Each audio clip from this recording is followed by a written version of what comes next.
The Hard Rock Empire is on the air. We are back with another week of podcasting excellence here on the Hard Rock Empire. I am Matt in the studio. Great to have you along with us.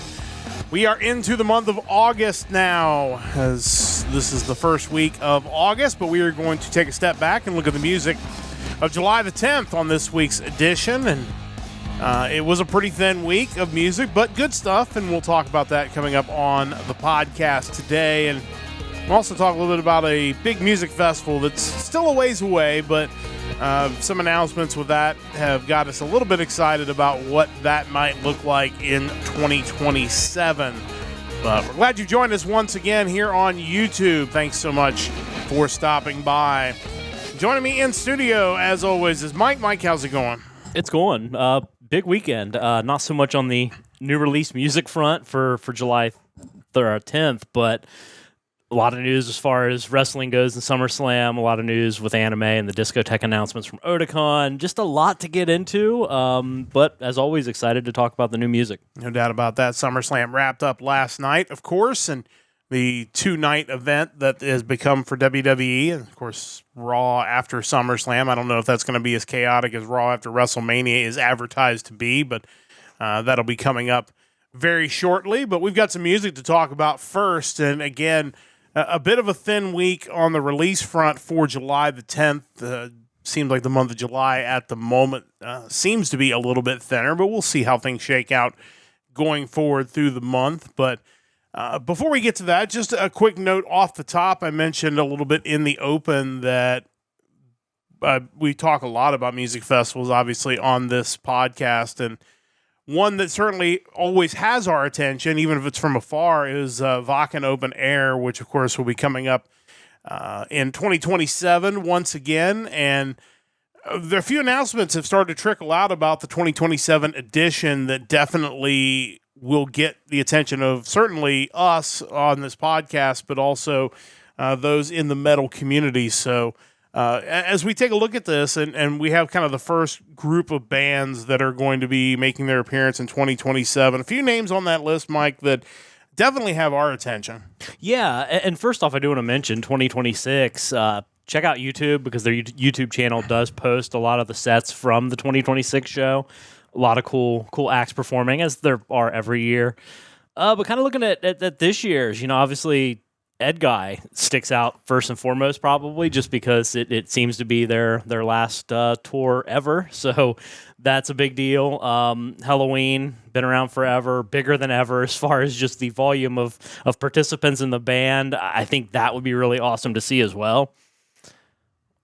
Yeah, for sure. And there are some other bands on this list that certainly are making their debuts at Wacken, which is always interesting. A band like Taiketo is one we've talked about on this podcast. Great to see them continuing to rock on, but also release something to get a chance to go to Wacken for the first time in their long career is pretty cool. A few others that maybe jump out to me as I kind of go through the list. You've got Overkill, which is certainly a band that metal fans will have heard of. Metal Church, Malevolence making their first appearance. John Bush making his first appearance. John Five, legendary guitarist. It's hard to imagine both of them haven't been there with other acts at the very least. Maybe solo it's their first time, but Bush, Armored Saint or Anthrax, while he was there, had to have played there at some point. I would certainly think so. Band Heaven's Gate, Heaven Shall Burn, Hammerfall, of course, probably has been at Wacken many, many times, but great to see them there. Not a fan of Five Finger Death Punch, but for those who are, they're making their debut as well. Another band that feel like has been on riding on a wave right now, Electric Callboy. We've heard quite a bit about them, and they've done some different things. They will be there as well. Dragon Force coming in. Death Clock coming in for the first time. So good for them to see them rolling along. Dark Tranquility making a return there as well. So certainly good to see that. A lot more. There's already quite the list of bands that, and I definitely encourage you to check the actual page that lists all the bands, because some of the logos are a little bit difficult to read, and if you're trying to figure out who it might be, unless you know the band, you might not be able to figure it out. But But overall, it's already shaping up to be a great lineup. There will certainly be dozens and dozens more bands added to this list. But I would say overall, it's off to a pretty good start. Yeah, and as I think about the bands that they've announced so far, it just kind of makes you wish more that here in the States we had something at least somewhat comparable. I mean, there are some good festivals over here, but the emphasis that they have on really like the European metal scene is just something you don't get in the States ever. And you think of something like Sonic Temple with 5 stages. Like, can we not devote one stage to on one night to something like this? I think that would be really awesome. Yeah, there are a couple of festivals here in the U.S. that allow this type of music. I know there was one up in Wisconsin, I believe, that does that. Mad with Power Festival. Yeah, so you have these festivals in the U.S., but they're so few and far between, and obviously don't bring in the volume of bands that you're going to have. And then, of course, that's a little unfair because Wacken is maybe the outdoor concert as far as metal goes in the world, so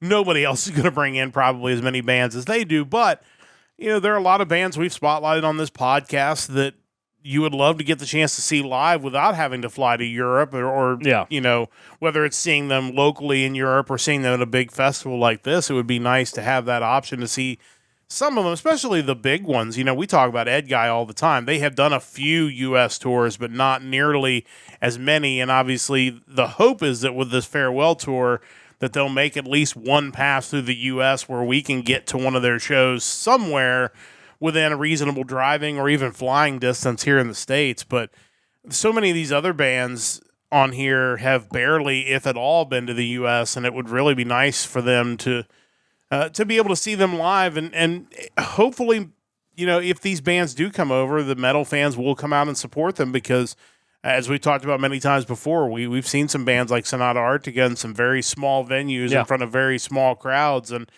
it's just not right that a band with that kind of talent plays in front of so few people. Well, and it's unfortunate because you think, too, you throw them on a Sonic Temple stage, and yeah, maybe people aren't going there specifically to see Sonata Arctica, but there are so many people there to see larger acts that it would be great if Sonata Arctica would get booked supporting to begin with, but you just open them up to potentially a brand new audience. And I think something we've realized doing the podcast is that there are so many subgenres of metal that I don't think we realize we're still somewhat an active scene for each of them. And I think maybe the concert scene over here isn't really supporting them, not all of them, the way that maybe we could. Well, and it's certainly not the easiest time for concerts right now. We've seen some cancellations. We've seen one that comes to mind recently I saw was Roxette was scheduled to have a big U.S. tour, and that was canceled because I guess Live Nation decided the ticket sales, the pre-sale wasn't good enough to support the tour, so they axed it. Now, obviously, Roxette, not the original band. Their female lead singer passed away a few years ago, but still would be cool to see them. They're one of my favorite kind of like pop rock bands of the 80s. They feel like, especially given the lineup situation, they feel like an act that you'd see at a casino. Yeah. I don't mean any disrespect by that. I just mean as far as size of the booking, like, again, you're not seeing the original act. And I don't know what venues they were booked in, whether they were booked in like your Taft theaters and places like that. Because to me, like, that's kind of where a lot of those bands go now. And we've seen a few that kind of go into those smaller music hall type settings. Tori Amos can sell out the Taft Theater. Roxette can certainly play the Taft Theater. I would agree with that. Along those lines, not related. I didn't end up going to this last night just because on Saturday night because we had SummerSlam. But Don McLean played Wilmington, Ohio at the Murphy Theater. I was talking to a friend of mine who went, and he said it was a really good time. He played about 2 hours, played a few cover songs. He didn't play American Pie like 12 times because that's what you think in your head. But, he mentioned that his last album came out 20 years ago, and he's basically been just touring the world since, just playing his music. And evidently it was a pretty enjoyable show. So kind of great to see that guy out there still getting it done.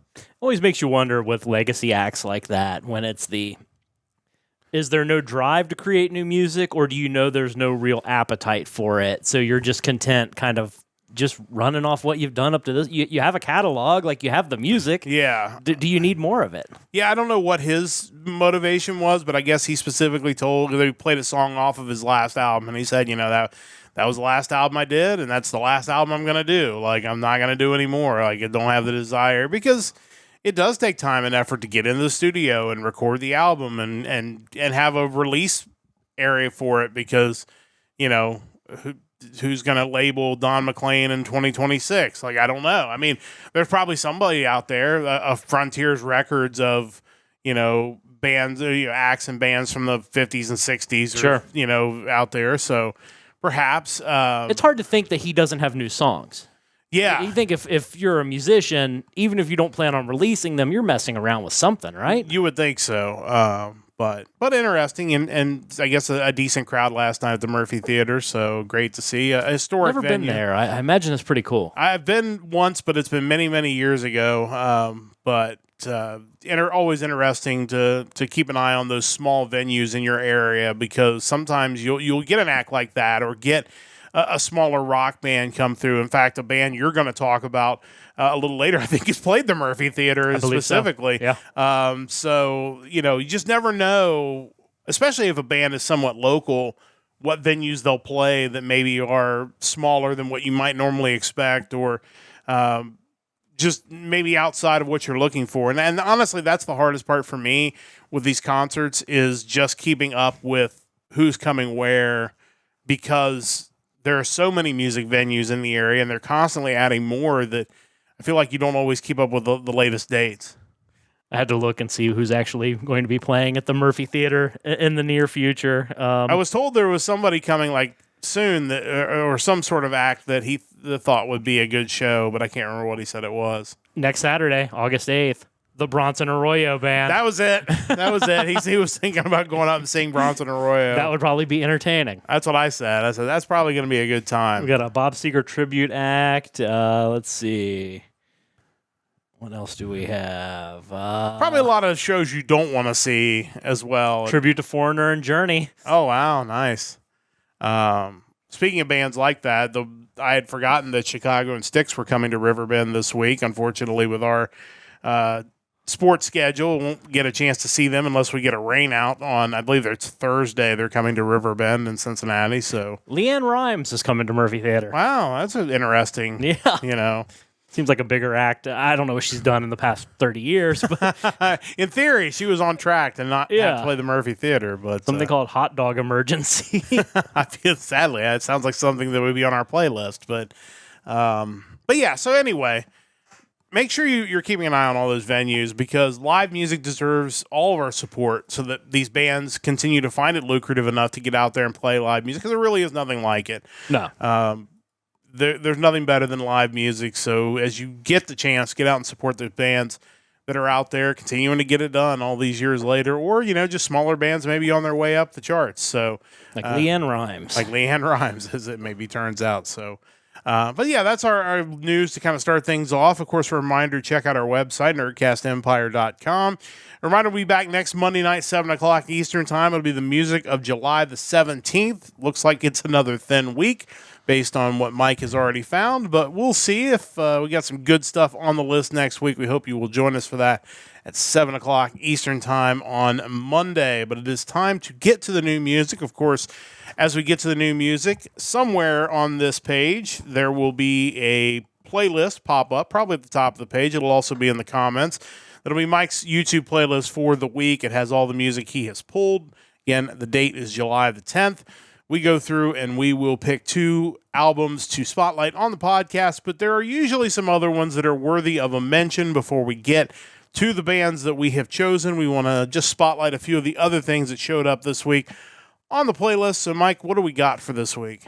Yeah, so as far as major releases, there were a couple. The 11th studio album from the band Devil Driver came out. That album, Strike and Kill. Devil Driver being kind of Dev Fafara's band post Coal Chamber. They've been around a while. I had no idea they'd released 11 albums, which is now more than twice the amount of albums Coal Chamber had. So that's kind of wild. I did not realize that. Mm-hmm. But, if you're a fan of his and Devil Driver, definitely cool that they have a new album out.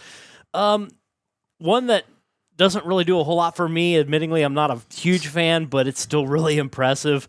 The 25th studio album from the Rolling Stones came out. Foreign Tongues is the name of that. I was looking at their Wikipedia because I was kind of blown away when I saw it was their 25th album. It's like, I would have guessed they had like 39 albums at this point. But, their first album came out in 1964, but they've had some gaps in between. Like, they had a pretty long run up until about 1997. A break from then until 2005, another break from 2005 to 2016, 2016 to 2023. So, yeah, it's been a crap ton of years, but they've clearly slowed it down, which is not surprising over the past 20 years. But, it's still wild to see bands that just legendary bands that have been around that long. And I think kind of like Deep Purple's another one from a week or so ago. Wild to see them still releasing new music. I mean, you said 1964 for their debut album. That's 62 years ago. Yeah. Like, that's crazy to me that they're still at it after all those years. But really cool. Again, I've never been a real big fan of the Rolling Stones. I know the people who love them absolutely love them. But it's just never really been my sound that I've really enjoyed. But again, I certainly all the respect in the world for everything they've done. And undoubtedly, they have influenced a lot of bands that I do like. So. For sure. There's no question about that.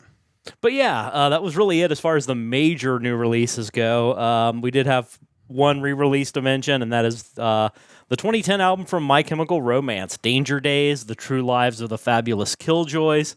They are re-releasing it in a deluxe package, includes a second disc and a bunch of bonus tracks. I was never a huge fan of these guys. Unlike Rolling Stones, though, I would call these guys like a greatest hits band for me. Like that's where I would fall in. If you play me the hits, I'll enjoy them. Looking at their discography, I really didn't even know they existed until their second album, 3 Cheers for Sweet Revenge. The video for I'm Not Okay, I Promise was kind of a huge deal back when music videos were still a huge deal.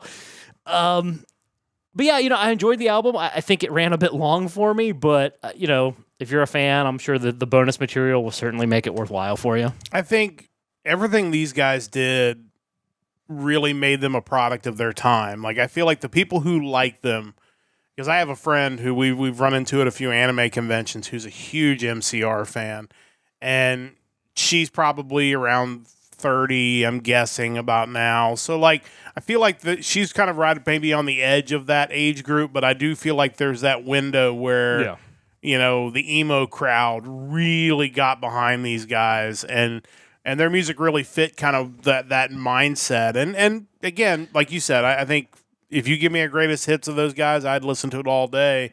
Don't know if I probably would see them in concert for the right price, like, or especially if they're coming with somebody else of that era that maybe I enjoy a little bit more. But again, another band that's, continuing to put stuff out there. And I know people were excited that because they just got back together or something, didn't they, fairly recently? I feel like they started touring again. Yeah. Where they had kind of taken a break. Yeah. So, because I remember people being really excited about that. So, yeah, if you're a fan of the band, probably a good chance to pick up that reissue and just continue to support those guys as they're still out there doing it. And that album did well. It was a platinum album. I don't think it was anywhere near as huge as the Black Parade was. I think that was kind of the pinnacle for them. It sold over 4 million copies. Sure. I think this one went platinum at the very least, but it is what it is. Yeah. Again, a lot of success for sure.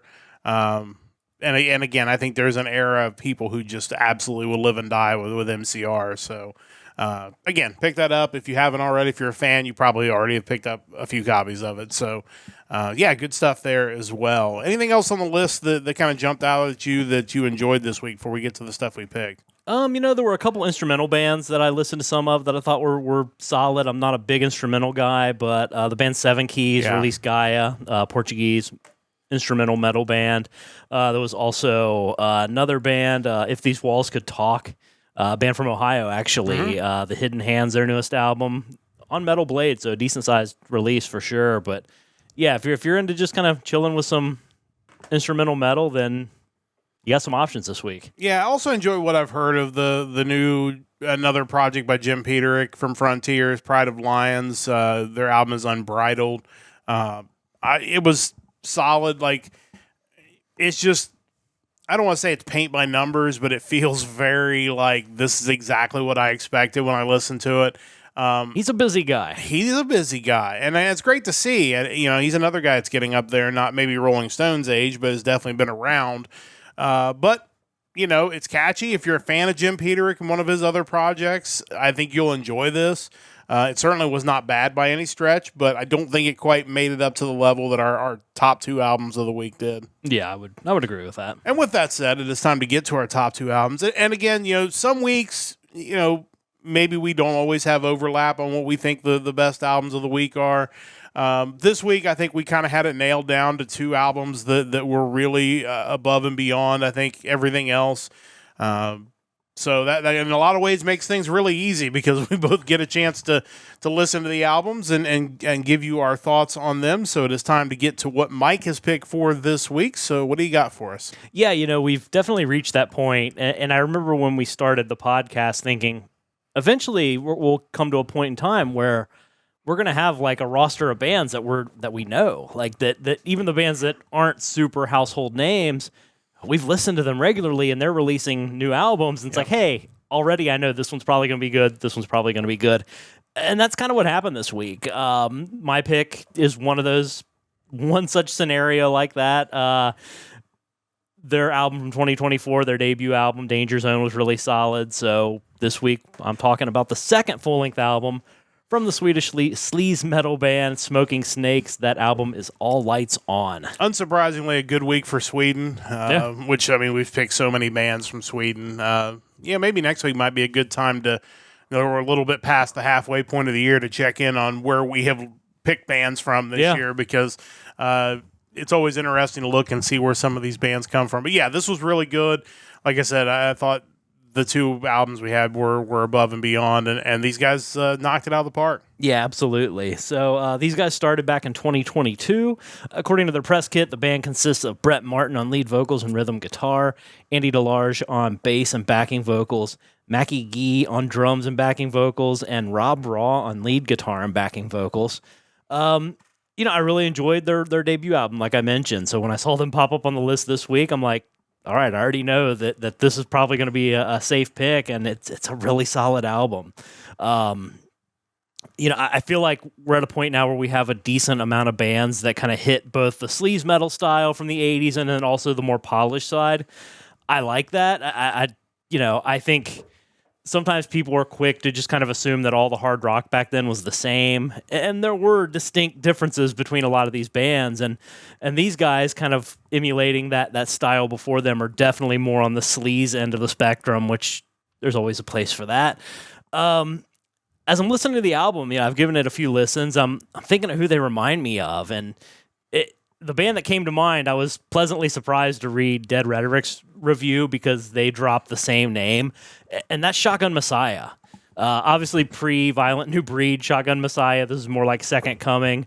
Brett Martin's vocals kind of have this Tim Skold meets Stephen Pearcy meets Rob Halford thing going on, which really works great with the music. The music itself rocks. It doesn't feel overproduced, but it also doesn't feel like they're trying to make it sound like it came from a worn-out cassette from 1984. It just sounds good. Just great sophomore album from these guys, and can't wait to hear what's next. Standout tracks on the album include Don't Touch, Trick or Treat, Screaming for More, Broken Heart, Nasty and Wild, and the track we're going to listen to, Look in Your Eyes. Check these guys out at Smoking Snakes with All Lights On. This is the 5th track off of this album, Look in Your Eyes. Let's listen to a little bit of that now.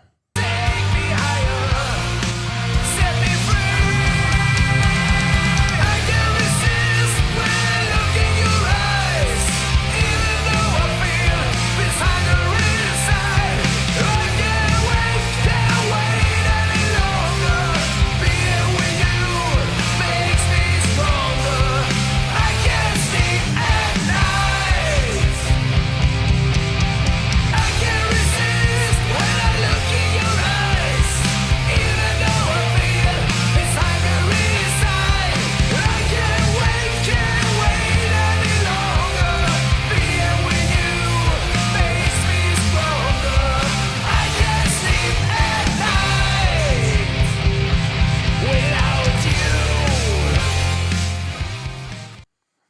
totally forgot that when I listened to this album that YouTube Music was really quiet on this album for some reason. Yeah. I'm not sure why, but that is, again, one of my biggest complaints about online music is one album can be really quiet and the next one can be really loud. But that being said, definitely don't want to take anything away from those guys because the YouTube Music volume was really quiet. It was a really good album, front to back. It's just, I think one thing that was really kind of weird and I presume unintentional is that both of the bands we picked started off with like a radio station track on the first track.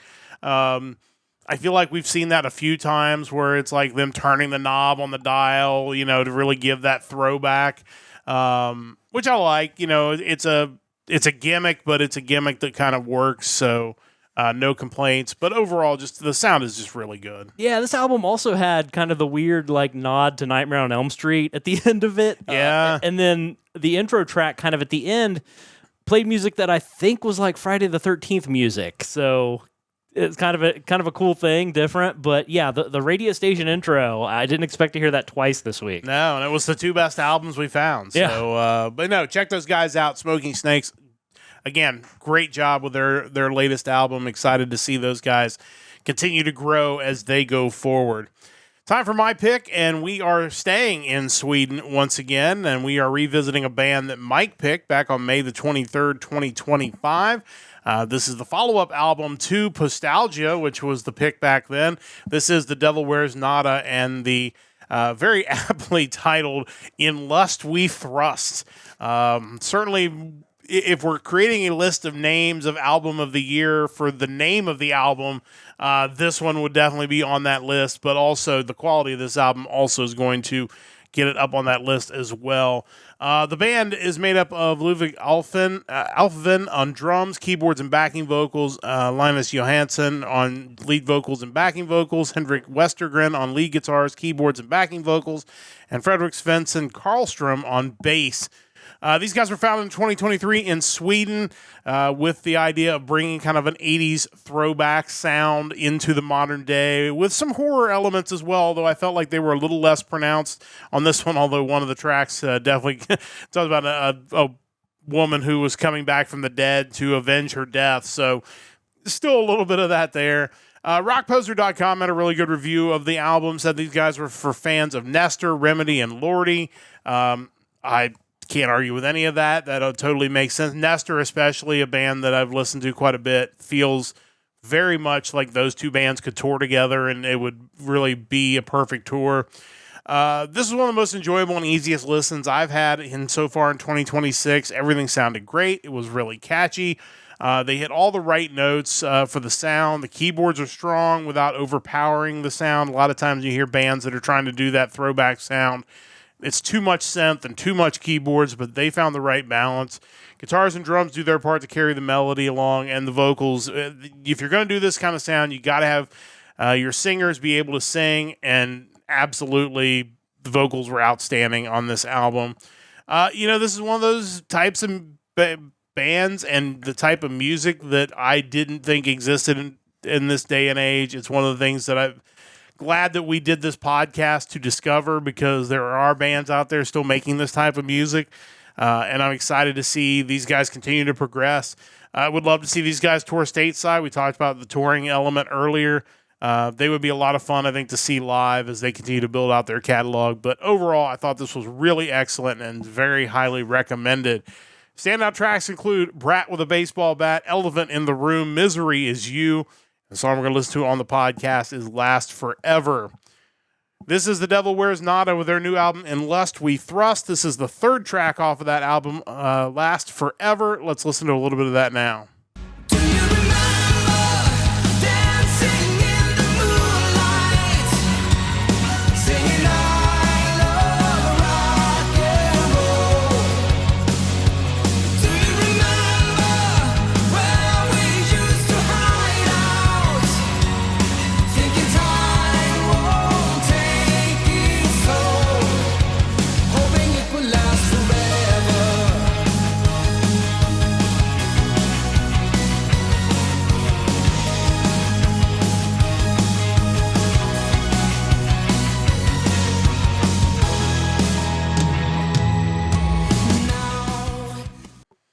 Listening to that track, it reminds me of another band that these guys at times remind me of, and that is Ghost. Very like melodic, and again, they're not as over the top as Ghost, but just that song in particular sounds kind of like some of Ghost's tracks that are very melodic as well. But overall, these guys are just kind of rolling at the moment. The stuff's really, really good. It's really catchy, really accessible, and excited to see kind of where they go from here. Mike, your thoughts on this one? Yeah, I think the difference is with a band like Ghost, you hear like the Blue Oyster Cult influence, Yes. whereas this band must have listened to a different band that influenced that older style sound. But yeah, I mean, these guys are great. Little curious, the first track, again, we talk about the radio intro track, 96.2 FM. Do they use even number? A lot of places use Because like the even- Smoking Snakes track is 103.1. So, Yeah. I'm just kind of curious the difference there. That's a good question. Maybe one of them was talking about American music, FM Maybe. stations, and the other one talking about Swedish ones. But yeah, kind of interesting. Or they just picked a random number without That any regard to Could have also been it. Who whether it's a knows? legit radio station or not. But no, these guys are great.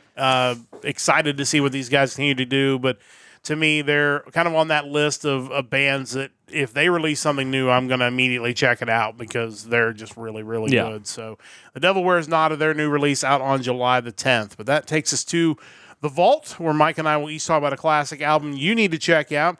Mike is continuing through a couple different gimmicks. One of them, I think, is an interesting gimmick, going through the alphabet in looking at albums that by bands who could have easily or were left behind when the grunge era started in the 90s. And it's kind of interesting to see some of these bands we've found so far have changed their sound. Others have continued to do what they're doing. It's kind of fascinating to see kind of how this rolls up. And as I mentioned, for bands who played the Murphy Theater, this is one that for certain has done that, but a band that is still going strong and still sounds really, really good. But excited to hear a little bit about this particular album by them. So, Mike, what do you got in the vault this week? Yeah, I was. There weren't a lot of options for the letter F that I could really find, and this one jumped out at me as a band who everything of theirs I've listened to I've really enjoyed. So I'm pretty sure I've heard this album before, but it's been a while. But even if I hadn't, I was fairly confident I would end up liking it. So that being said, we were looking at the 1995 album from the band Firehouse, their third album, also, and aptly titled 3. It's not just a clever name. Yeah, how about that? This album features the classic lineup: CJ Snare on lead vocals, Bill Leverty on guitars, Perry Richardson on bass, and Michael Foster on drums. The interesting thing about these guys is like they were kind of late to the party as far as that style of music. Like it was nearing the end of its commercial lifespan by the time 1990 hit, and they released their self-titled debut. Their second album, Hold Your Fire, came out in 1992, was kind of recorded between 91 and 92. So to me, I never really thought it had it didn't seem to be impacted by the changing musical landscape yet. It felt like the obvious follow-up to the first album. Both really, really great albums, by the way. But you fast forward 3 years, 1995, and at this point, I mean, not only had grunge already taken over, it was already kind of on its shift to maybe post-grunge at that point. You still had alternative going strong, but obviously Nirvana was no longer a thing in 1995. We talk about how do the bands respond? Like, what do they do? What's their next album sound like? And I think we've seen instances where bands have chased that sound. We've seen instances where bands, I think Cinderella comes to mind, where they just say, okay, we're not going to do just straight up power ballad metal. We're going to, we like blues. We're going to veer more into blues. It's not chasing what's popular. It's just evolving into what area you just want to play. And I kind of think that's what's happening here with Firehouse, because, the Wikipedia page mentioned that they didn't shift their sound chasing grunge or chasing alternative, but it's definitely a softer record. And having listened to it a few times now, I would have to agree with that. It's not alternative. It's not grungy. To me, it just feels like a less heavy Firehouse album. And it's kind of funny because when you get into it, the first track, Love is a Dangerous Thing, it's got this drum intro. You're like, oh man, it's about to really pick up.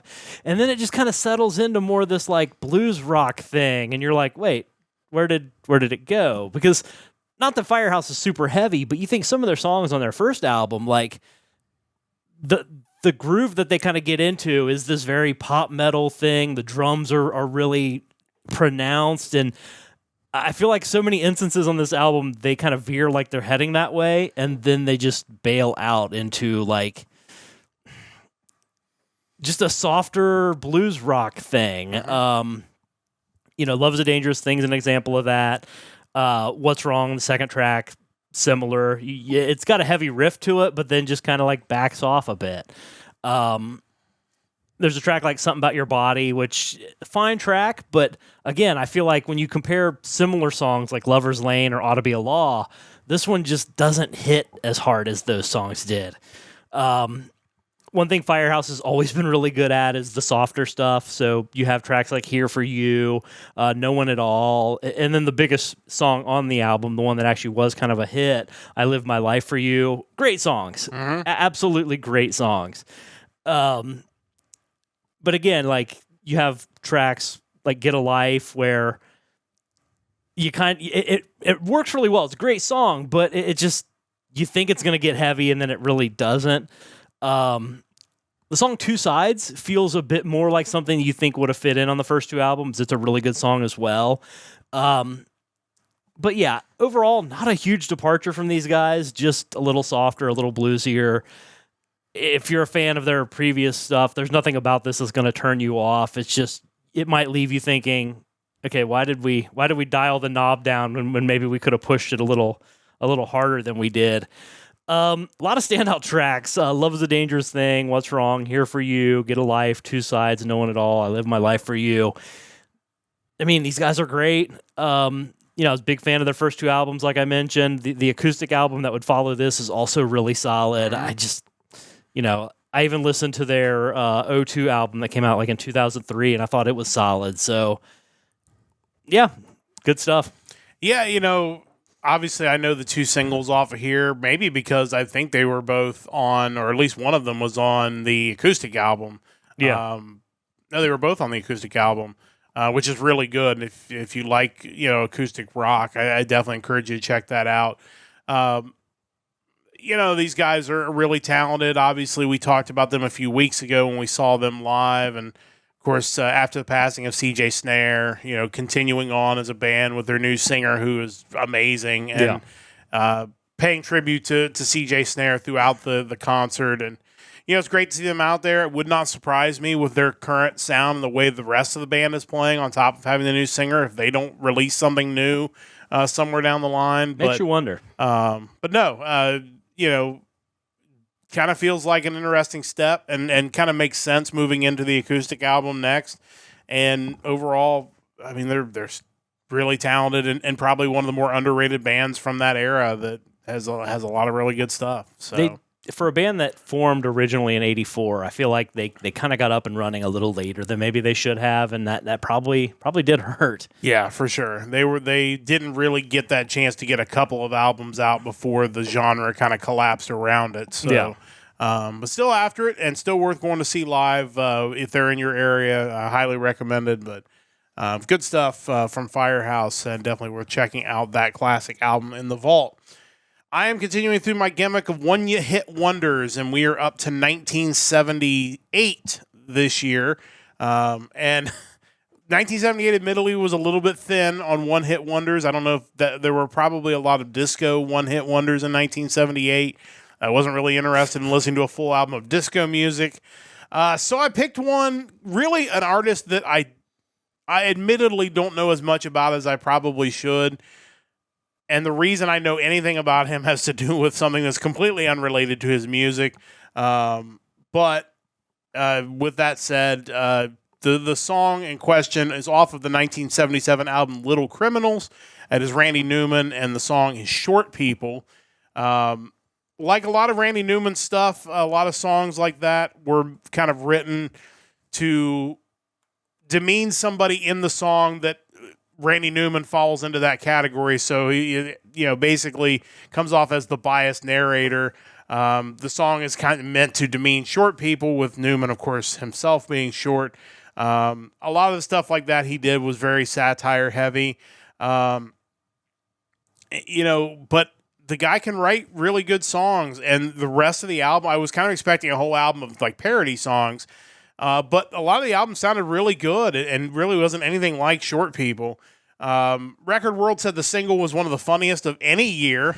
So, there's that. Not everybody found humor in it because some people don't have a sense of humor. In 1978, Maryland State Delegate Isaiah Dixon attempted to introduce legislation making it illegal to play Short People on the radio.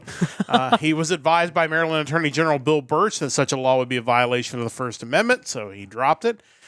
This track, it reached number 2 on the Billboard Hot 100 and number 1 on the U.S. Cashbox Top 100. So it was legitimately a big hit for a one-hit wonder.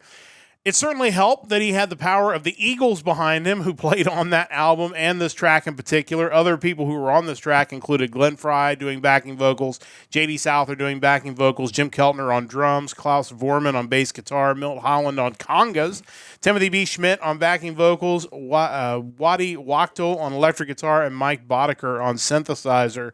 As I mentioned, the Eagles were involved in the production of the whole album. Glenn Frey played on 2 tracks. Joe Walsh played on 3 tracks. Don Henley and Timothy B. Schmidt sang background vocals on 1 track each.